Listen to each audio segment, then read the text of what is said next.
Okay, so if we're trying to prove that that relationship is true, anybody name kind of their first step? What did you do to kind of get you? Yeah, Sydney, go ahead. I said that x equals r cosine theta and y equals r sine. Right, and those are those key underlying, there we go, conversions. And so I thought this was a good one to have in here, just again as a reminder that we'll use those quite a bit. So you use those how? What did you do with them?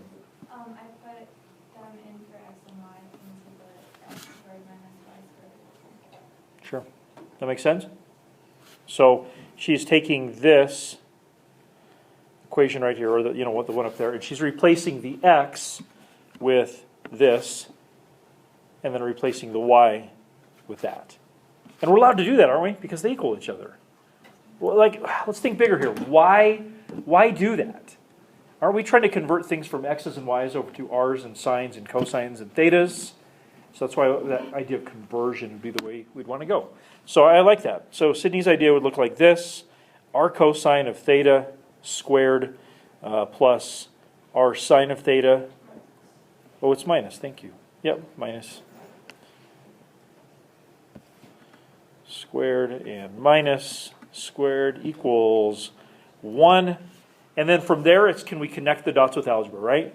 So when you square a product, then both factors get the effect of the exponent. So it would be r squared cosine squared theta minus r squared sine squared theta is equal to 1. And what's the big step to get the r squared isolated?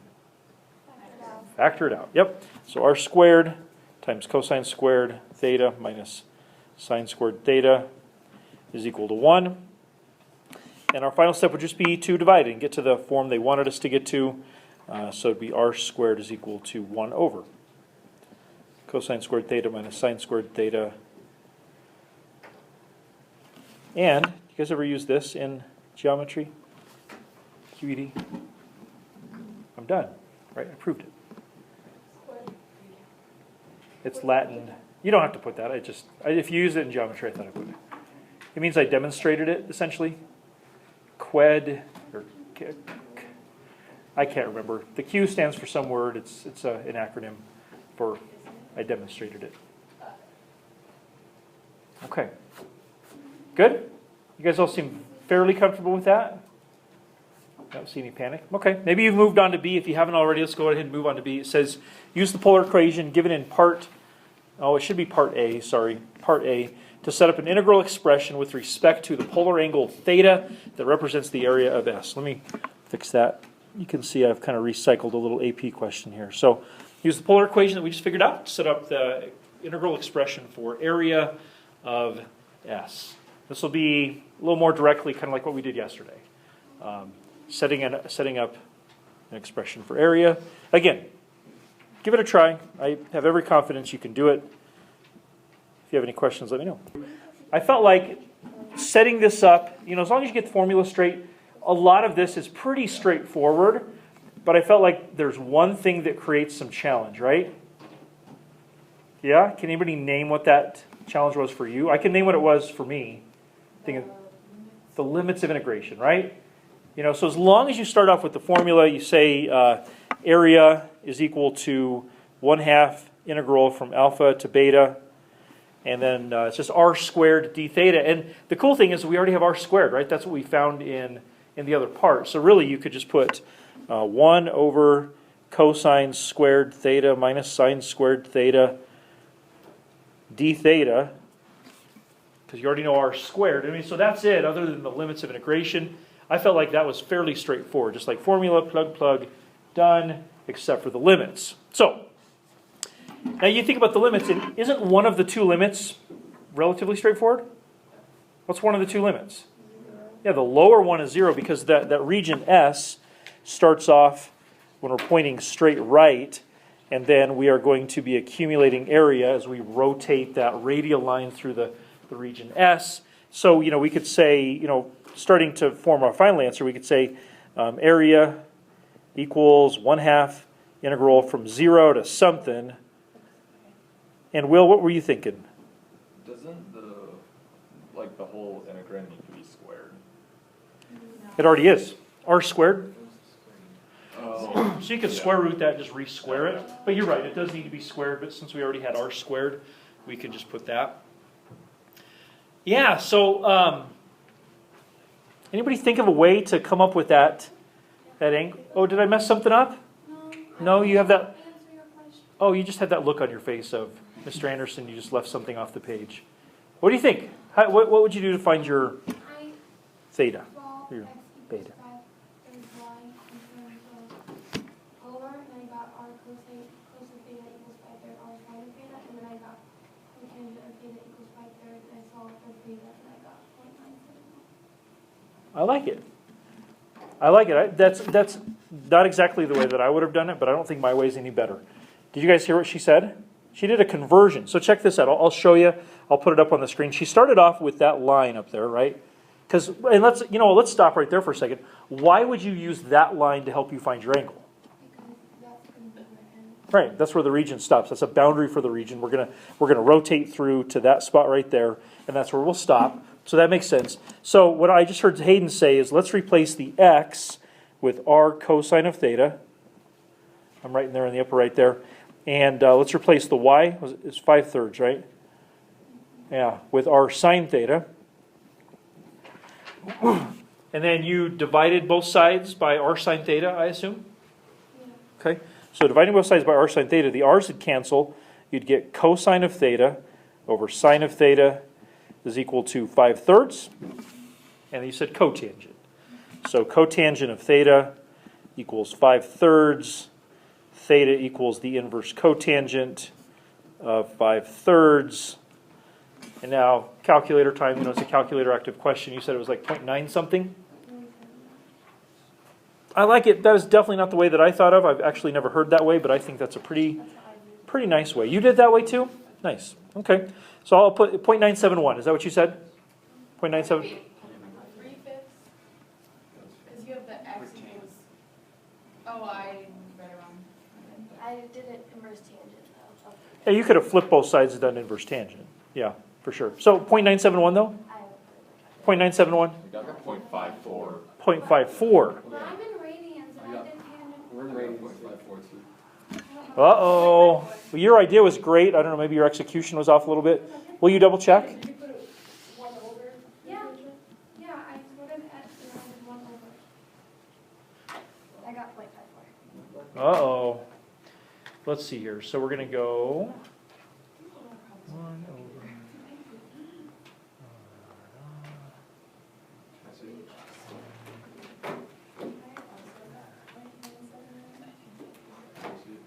Did you do inverse? It'd be at first. Well, inverse tangent of 3 bits. Because when you. Because if you instead of flip the tan- cotangent, if you flip the tangent, tangent around, you then flip it's the- 3 bits. I did 1 over the inverse tangent of 5 bits. Where you see it? She got the same thing. That's so weird.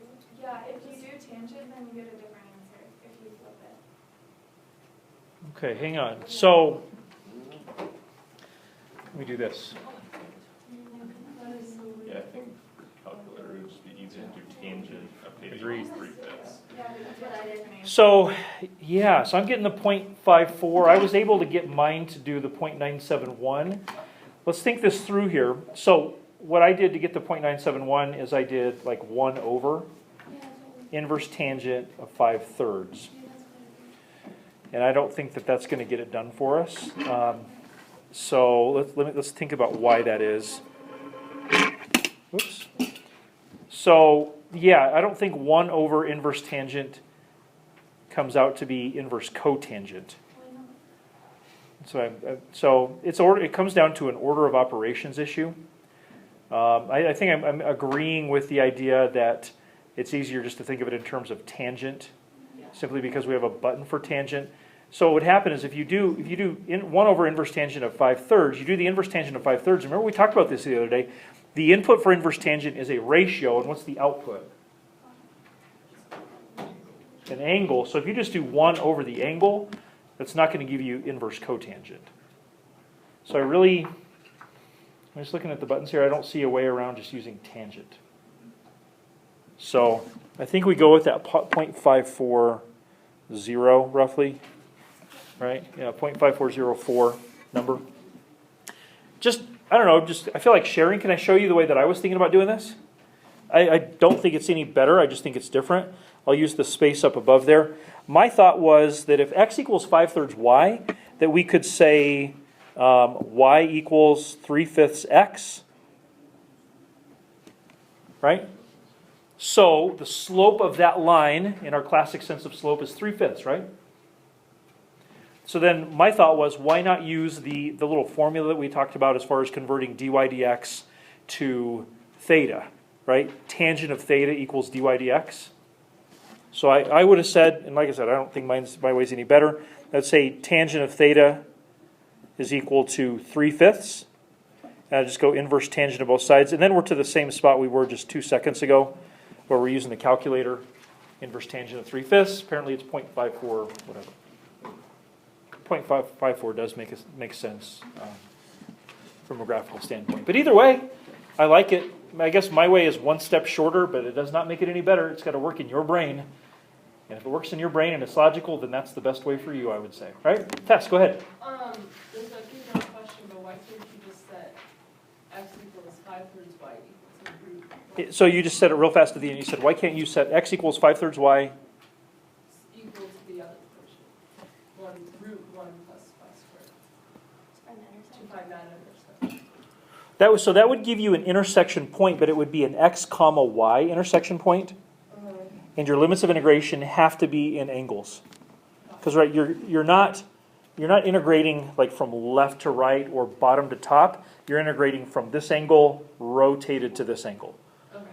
Another way to think about it is, for us, if your integrand is in terms of theta, which it has to be because of the d theta, and of course all the other thetas line up with that, everything has to be that same variable. So that means your limits of integration have to also be thetas. They can't be x's and or y's. Make sense? You could use that. Like you could find that intersection point and then like build a triangle from it, I guess. Right? Because you could build a triangle from it. Yeah, that's a smart way to do it. Build a triangle and then use some trigonometry to find what that, that lower left angle of elevation is. I think that's a logical way to do it too. 100% agree. Yeah. Is it? I don't know. I find it fascinating that we can have a bunch of smart people in this room and say, I thought of it this way, I thought of it that way, and there might be other people that are being kind of quiet that say, well, I thought of it just slightly different. And we can all be right. I love that about situations like this where there's no just one, this is the only way. You can have a lot of different ways of thinking about it. I'm sure if we put all of our heads together, we'd still be missing some other way that somebody else thought of. So I find that fascinating. Hope you do too. So, before we close this one up, do you have any questions? Did it go well? Awesome. So if this were 2003, that would have been a pretty straightforward FRQ for you, huh? That's awesome. Okay, let's do our other one here for the day. It's the next one. It's also the last one in your regular notes. Okay, so you got that curve at the right. You can see that I've done my best to freehand draw that in there. Crazy looking curve. It says that curve is described by the polar equation r equals theta plus sine of 2 theta. The interval is 0 to pi radians. R is measured in meters and theta is measured in radians. Look at that. They gave you the derivative of r. How nice was that? Seems weird that they would do that because that's not that difficult of a derivative, right? I mean, it's like, hey, a power rule and can you do the derivative of sine, right? And I guess there's a chain rule in there, but whatever. Okay, so part A says, as we're going to kind of start off with where we finished on the last one, says find the area bounded by the curve and the x-axis. This is definitely calculator active, so set it up, use your calculator to proceed. But we're just looking for area. Yeah, I'll leave that part up to you. You guys have gotten pretty good at that, I think. And we'll see how this one goes. On the whole Math 9, the calculator side of it, find the area bounded by the curve and the x-axis. I guess this is. Let's go back a little bit to the graphing. Let's just see if we can understand how this actually gets formed. We're told that it takes 0 to pi to form that thing. So what I'm thinking, the way that I would picture this is, we're going from 0 to pi. So when I'm pointing this way right here, can you guys see that okay? When I'm pointing that way right there, There it is. Pointing 0 radians. How long is the radius? How long does the radius appear to be? 0, right? Because we're right there at the pole. So I'm pointing at 0 radians, 0 radius, we're at the pole. But as I start to cycle through these different directions, the radius becomes non-zero, right? It's becoming, positive 1 or 2, positive almost 2, stretches out over here pretty good, like so. So just, plotting those points as I cycle from 0 to pi, we're going to be laying down those various points as I turn those various directions. So, to find the area, we're going to turn to that formula. Area is equal to 1/2 integral from something to something, and it's r squared d theta. So r is equal to theta plus sine of 2 theta squared, and then d theta. It's going to come down to, can you do the angles, right? Angles were given to you, weren't they? Take 0 to pi, so I just go 0 to pi, and that should give me the full area of that figure. Nobody's saying anything, so I'm assuming we're good, right? And did you guys run the Math 9 on this one? Let's practice that. I mean, what's the most common thing people miss? It's one of two things. The squared, or, which could go with the parentheses, right? And the 1/2, right? The 1/2 and the squared. Most people don't mess up the r for whatever reason, like they're paying real close attention, but squareds and 1/2s tend to get dropped. So, speaking of reading, like we were just talking about, let's, make sure that we're taking care to not make silly mistakes like that. So, what'd you guys get with a decimal answer? 4.382. Okay, we're looking like we have a lot of agreement on that one. 4.382. So hopefully the people watching the video will check us and they'll be like, "Yep, you got it right." We're gonna trust you with that. Okay, moving on. If you haven't already looked at B, let's look at B. It says find the angle that corresponds to the point on the curve with an x-coordinate of -2. Now this is where I feel like the calculator gets a little on the weird side. It's like it'll take some thinking. I tried and you can't calculate centimeters. I know. Yep, there's a little tweak we need to make in our thinking, I guess. But I'll let everybody kind of explore it for a couple minutes. But it's a relatively simple setup, I would say. But then the calculator, like I said, is weird. So see if you can set up the idea of what we're talking about conceptually. That's a great start. That would certainly get you points on a quiz or a test. But we'll try to finish it out too. I'll have to use my calculator for that. I feel like we can set this up pretty quickly without the calculator, and then we'll do the calculator. So it says find an angle theta that corresponds to the point on the curve with the x-coordinate -2. I think this is worth looking at. You look at the graph up there, and I'm zoomed in. I can see it pretty clearly. I'll circle it. There is, right there, there's x equals -2, right? It's right there on the graph. And then doesn't that mean that we are talking about this point right there? Here, I'll go with a bright color. We're talking about that point right there. It's orange, it's still hard to see. It's just too bright in this room. So we're talking about that point, right? That's the x-coordinate of -2. That's the point on the curve that corresponds with an x-coordinate of -2. But what this question is asking is, there we go. What this question is asking is, what's the angle that goes with that? So what they're really asking is, what is this angle there? What is that angle that if we turn to that angle, we'll be at the x-coordinate of -2? We've got to do the details, but conceptually, does that make sense? Please ask if something up there isn't clear. That's okay. All right. Fair enough. So how we do this, that's kind of the what. Here's the how. We're trying to relate thetas and r's and sines and all that stuff with x. Doesn't that feel like a conversion? So what I'm thinking we should do is start off with that conversion we already used. X equals r cosine theta. And we know what our r is, so it would be theta plus sine of 2 theta cosine of theta.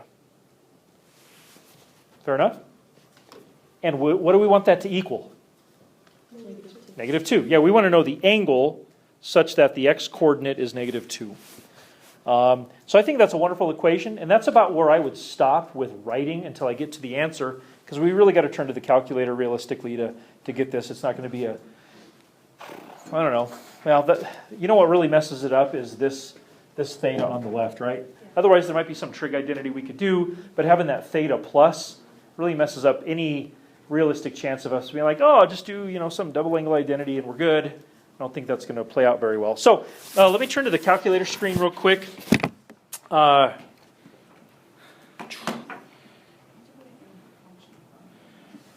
So guys, when I switch screens, like all the writing goes away. You good with that?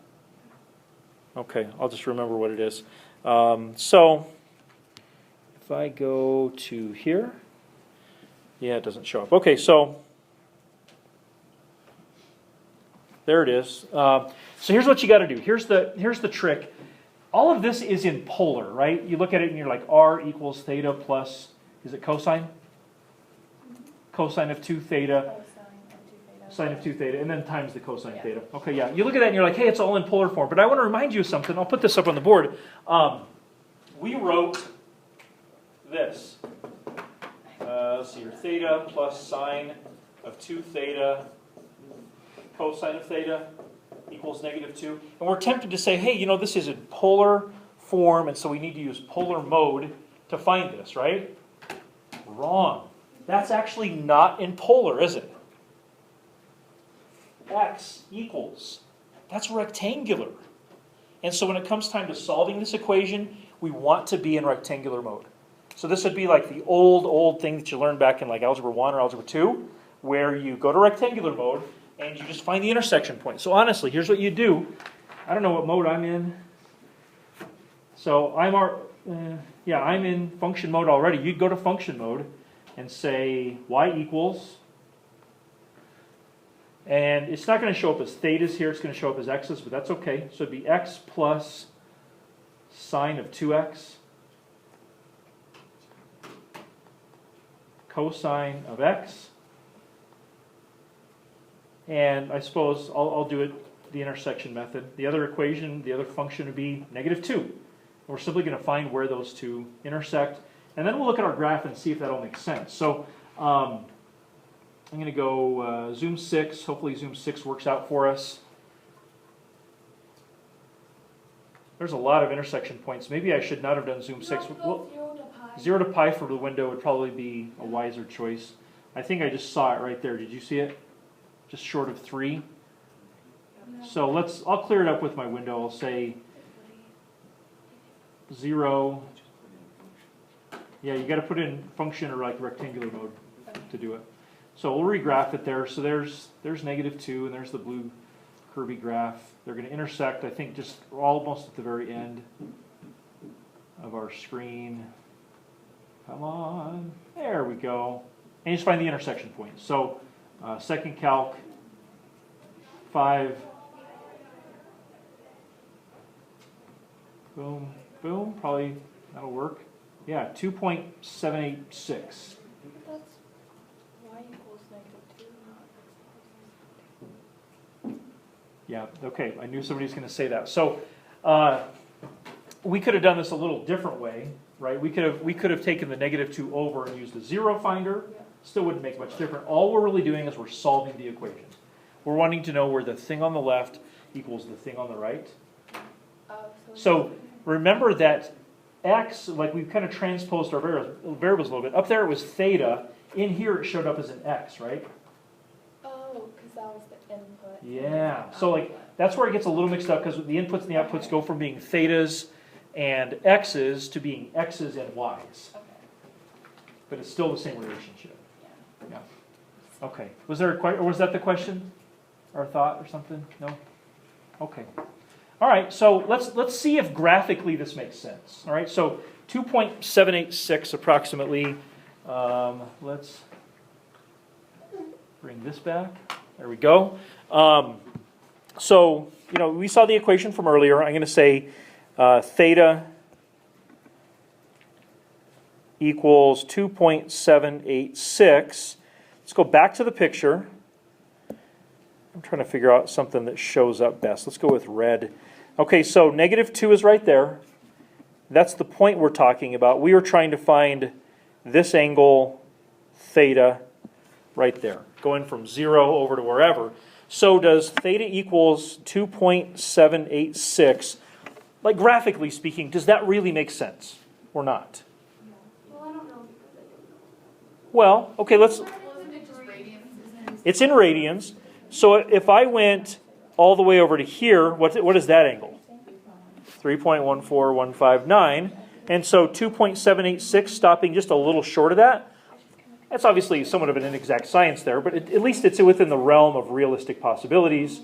I certainly can't discount that answer based on the graph. So based on my work and the graph, I'd say I'm pretty confident that that's it. Okay. That good? Okay, I'm excited. You seem like you're doing good. Yeah, right? Okay, cool. All right, got a couple more to go here. There we go. Question? I don't know. It's like all year it gets like 30 seconds further ahead every week or something like that. It's just going faster. No. Yeah, don't trust my computer clock. It's just not right. I'm so sorry to like let you down because you're like, oh, it's 3. It's almost. Oh no, it's not. Or he kept me 4 minutes over. What's the deal with that? All right. Okay, so these last two are really good interpretation style questions. So let's take a look at those two and see what we get. So for C, it says for pi over 3 to 2 pi over 3, drd theta is negative. I guess we're just sort of left with, say, okay, you could certainly graph that drd theta that they gave you and see, okay, yeah, sure, it's negative. But they're just saying this. So we say, okay, what does this fact say about R? What does this fact say about the curve? So this is a pure interpretation question, right? Very conceptual. Really no real great need for the calculator. So let's address the first one first. What do you all think if from pi over 3 to 2 pi over 3, if drd theta is negative, what does that mean about R? R is decreasing. Yeah, I agree. So, for the first question, we'll just call it question number 1. You say R is decreasing. Simply because drd theta is negative, right? If drd theta is negative, the length of the radius for that particular or theta domain is decreasing. Decreasing in length, I guess you could say. That makes sense, Jasper? You look like you're about to say something. Okay. And then the other question number 2, what does this fact say about the curve? How could you phrase that answer? Getting closer to the origin or closer to the pole, yeah. So you could say curve getting closer to the pole. It would be tempting, I think, for some folks to say, maybe for question 2, that somebody might say the curve is getting lower. Do you see why getting lower would be incorrect? Because we're talking about R versus theta, like drd theta. You'd say, in this case, that's true, but that would not always be true, right? It would depend on where the curve was. So curve getting close. Oh, how about I put the word close in there? Getting closer to the pole. Okay. Any follow-up questions? There? Go ahead. Okay, this sounds good, but would you be allowed to say, like, the curve is concave down? Because it's, like, going from higher to lower, and it's usually, like if it's a curve, So the curve is concave down. You can see that. But I don't think drd theta being negative proves that. Okay. Because you could, I'll just draw it up here.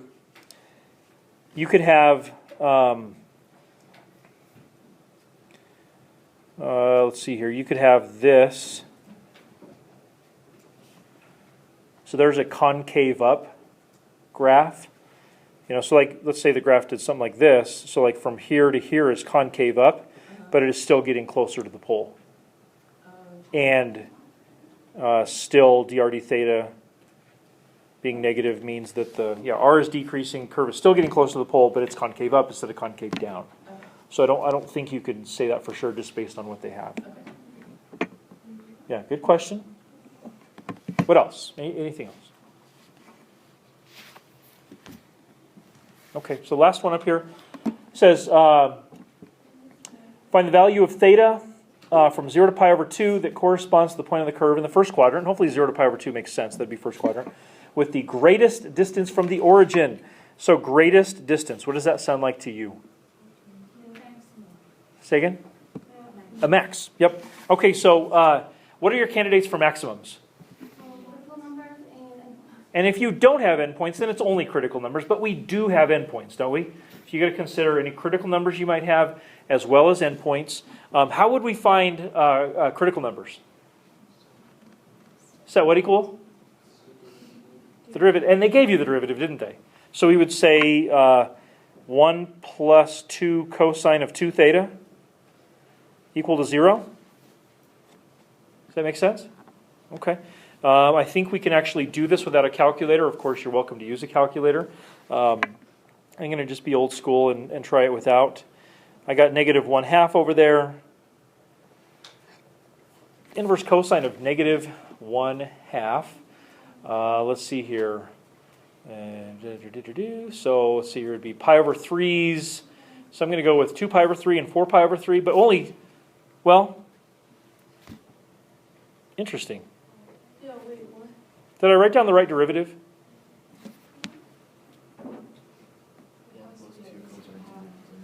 Huh.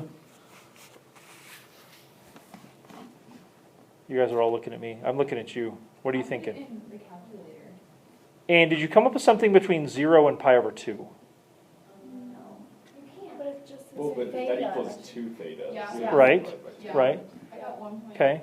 So let's see here. So it'd be, for me, it'd be 2 pi over 3, 4 pi over 3, divide by 2, theta. I don't think so. Cosine would be positive over there. So I'm going to get pi over 3. That's going to be the one I want, right? So what I would do is I would discount this one because this one is not within the domain, not within my endpoints. Should be, you're doing positive 1/2.